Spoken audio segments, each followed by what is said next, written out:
विमल बहुत परेशान था। उसे समझ में नहीं आ रहा था कि वो इस परिस्थिति से कैसे निपटे। वो अपनी माँ को बहुत चाहता था, किंतु उसकी पत्नी और बच्चे उसकी माँ से बहुत दूर भागते थे, क्योंकि उसकी माँ की एक आंख नहीं थी, साथ ही उसकी कमर भी 90 अंश पर झुकी थी। वैसे वह अपना काम सब खुद कर लेती है, किंतु फिर भी वो उसकी पत्नी और बच्चों के लिए हमेशा खटकती है। दादी, आप ऊपर के कमरे में जाओ, मेरे दोस्त आ रहे हैं। विमल के बेटे अखिल ने बड़ी बेरुखी से कहा। पर बेटा, मैं तो यहाँ बहुत दूर बैठी हूँ। विमल की माँ ने बहुत प्यार से कहा। नहीं, आप उनके सामने मत रहो, वो मुझे चिढ़ाते हैं। अखिल ने जोर से डांटते हुए कहा। क्या हुआ अखिल, क्यों चिल्ला रहे हो? विमल की पत्नी कामिनी ने किचन से ही आवाज लगाई। देखो ना माँ, ये दादी यह ड्राइंग रूम में बैठी है और मेरे दोस्त आ रहे हैं। अखिल ने शिकायत भरे लहजे में कहा। माँ जी, आप ऊपर चली जाओ, क्यों हम लोगों को लजवाती हो? कामिनी ने बेटे का पक्ष लेते हुए कहा।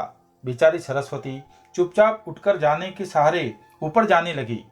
कमर झुकी होने के कारण उन्हें ऊपर चढ़ने में बहुत परेशानी हो रही थी, किंतु वो पूरी ताकत से ऊपर के एक अकेले कोने वाले कमरे में जाकर बैठ गई। विमल बाजू के कमरे से सब सुन रहा था। उसे कष्ट हो रहा था कि उसकी माँ को अपमानित होना पड़ रहा है, किंतु वह असहाय था।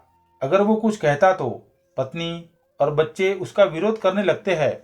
दूसरे उनके तर्क भी सही लगते हैं, चूंकि वो एक प्रशासनिक अधिकारी था। उसका सामाजिक स्तर बहुत ऊंचा था। उसकी ससुराल भी एक उच्च घराने में थी, अतः वह चुपचाप इस तरह हर दिन अपनी माँ को अपमानित होते देखता रहता था।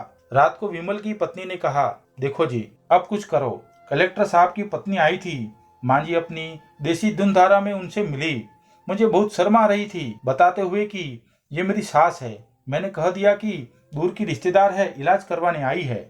विमल को रोना आ गया, किंतु फिर भी वह चुप रहा। उसे समझ में नहीं आ रहा था कि वो क्या करे। अपने बेटे की मनस्थिति को सरस्वती अच्छी तरह से जानती थी और बेटे को कोई कष्ट ना हो, इसलिए वो हर बात को चुपचाप सह लेती थी। विमल बहुत उदास रहने लगा। एक तरफ परिवार और सामाजिक स्तर पर जीने की प्रतिबद्धता थी, तो दूसरी ओर माँ। आखिर माँ से अपने बेटे की हालत नहीं देखी गई। एक दिन उसने अपने बेटे से कहा, विमल, बहुत दिन हो गए हैं, मैं अपने गांव जाना चाहती हूँ, मुझे वहां पहुंचा दो, मेरा यहाँ मन नहीं लग रहा। किंतु माँ, वहां तो कोई नहीं है, तुम्हारी देखभाल कौन करेगा? विमल ने आश्चर्य से पूछा। अरे सब गांव वाले तो है, और वो तुम्हारे मामा जी तो उसी गांव में रहते हैं, और फिर हम सारी व्यवस्था कराएंगे। कामिनी को तो जैसे मन की मुराद मिल गई हो। हाँ बेटा, बहुत सही कह रही है, सरस्वती ने लंबी सांस लेते हुए कहा। विमल जानता था कि गांव में माँ की देखभाल करने वाला कोई नहीं है, लेकिन अपनी पत्नी की जिद के कारण वह अपनी माँ को गांव छोड़ने पर विवश हो गया। माँ को गांव छोड़कर आते वक्त उसे रोना आ रहा था तथा अपनी बेबसी पर गुस्सा भी आ रहा था, किंतु परिवार, पत्नी और समाज ने उसके इन मनोभावों को दबा दिया और वो सुकून सा महसूस करने लगा। कुछ दिनों के बाद उसके चाचा, जो अमेरिका में रहते थे, आने वाले थे। जब विमल बहुत छोटा था, उसके पिता जीवित थे, तब वो भारत आए थे और उसके बाद वो अब भारत आने वाले थे। पूरा परिवार और आस पड़ोस बहुत उत्साहित था। अमेरिका से विमल के डॉक्टर चाचा आ रहे थे। डॉक्टर रमेश ने जैसे ही घर में कदम रखा, सबने मिलकर बहुत उत्साह से उनका स्वागत किया। क्यों विमल, भाभी नहीं दिख रही, कहाँ है? डॉक्टर रमेश ने उत्सुकता पूर्वक पूछा। यो गांव में रहती है, यहाँ उनका मन नहीं लगा, कामिनी ने सपाट लहजे में उत्तर दिया। डॉक्टर रमेश ने विमल की ओर देखा तो विमल ने अपनी आंखें झुका ली। डॉक्टर रमेश सब समझ गए। बोले, कल हम भाभी से मिलने गांव चलेंगे सब लोग। दूसरे दिन सभी लोग गांव के घर में पहुंचे। देखा कि सरस्वती को बहुत तेज बुखार है और वो पलंग पर असहाय पड़ी है। डॉक्टर रमेश दौड़कर सरस्वती के पास गए, उनके पैर छूकर रोने लगे। सरस्वती की यह हालत उनकी कल्पना से परी थी। वाह बेटा विमल, तूने तो नाम उजागर कर दिया। अपनी माँ की यह हालत देखकर तुझे तो शर्म भी नहीं आ रही होगी। डॉक्टर रमेश ने विमल को लगभग डांटते हुए कहा। नहीं देवर जी, विमल का कोई दोष नहीं है, मैं खुद गांव आई थी। सरस्वती ने अपने बेटे का बचाव किया। मुझे सब पता चल गया भाभी, आप चुप रहो। क्यों बहू, तुम्हें अपनी सास की कुरूपता पसंद नहीं है? समाज में तुम्हें नीचा देखना पड़ता है ना? डॉक्टर रमेश ने कामिनी की ओर व्यंग से देखा। कामिनी निरुत्तर होकर विमल को देखने लगी।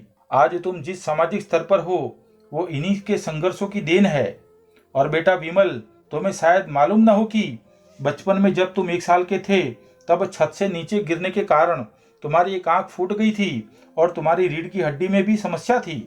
तब तुम्हारी इसी कुरूप माँ ने अपनी एक आंख और अपना बोन मेरो तुम्हें देकर इतना सुंदर स्वरूप दिया था। कामिनी बेटा, इतने सालों तक संघर्ष करके बेटे को प्रशासनिक अधिकारी बनाने वाली इस संघर्षशील औरत की तुम लोगों ने यह दशा कर दी। तुम ईश्वर कभी माफ नहीं करेगा। डॉक्टर रमेश की आंखों से अश्रु जलधारा बह रही थी। अब भाभी, आप मेरे साथ अमेरिका जाएगी, यहाँ इन स्वार्थी लोगों के बीच नहीं रहेगी। डॉक्टर रमेश ने सरस्वती से कहा। विमल को तो काटो तो खून नहीं था। डॉक्टर रमेश जो उसके चाचा थे, उन्होंने जो राज बताया, उसके बाद तो विमल को यही लग रहा था कि उससे ज्यादा पापी इंसान इस दुनिया में कोई और है ही नहीं। वह दौड़ता गया और माँ सरस्वती के कदमों से लिपट गया। माँ, मेरा अपराध अक्षम्य है। मैं जानबूझकर चुप्पी साधे रहा, आपका अपमान करवाता रहा। अब सिर्फ आप ही उस घर में मेरे साथ रहोगी और कोई नहीं। विमल ने आग्नेय दृष्टि से अपनी पत्नी और बच्चों को देखा। कामिनी को भी बहुत पश्चाताप हो रहा था, किंतु उसकी हिम्मत नहीं हो रही थी कि वह सरस्वती से आंखें मिला पाए। सरस्वती ने कामिनी की मन स्थिति को समझकर उसको पुचकारते हुए अपने पास बुलाया और विमल को डांटते हुए कहा, खबरदार, जो मेरी बहू को मुझसे अलग करने की कोशिश की तो तुझे ही घर से बाहर निकाल दूंगी। कामिनी और बच्चों ने सरस्वती के पैर पड़ते हुए अपने व्यवहार पर माफी मांगी और माँ के हृदय ने सबको माफ कर दिया। दोस्तों, एक माँ ही होती है जो अपने बच्चों को माफ कर देती है। अपने बच्चों के लिए माँ कभी बुरा नहीं सोचती, क्योंकि माँ की ममता तो सागर से भी गहरी है। इसलिए कभी भी माँ का दिल नहीं दुखाना चाहिए।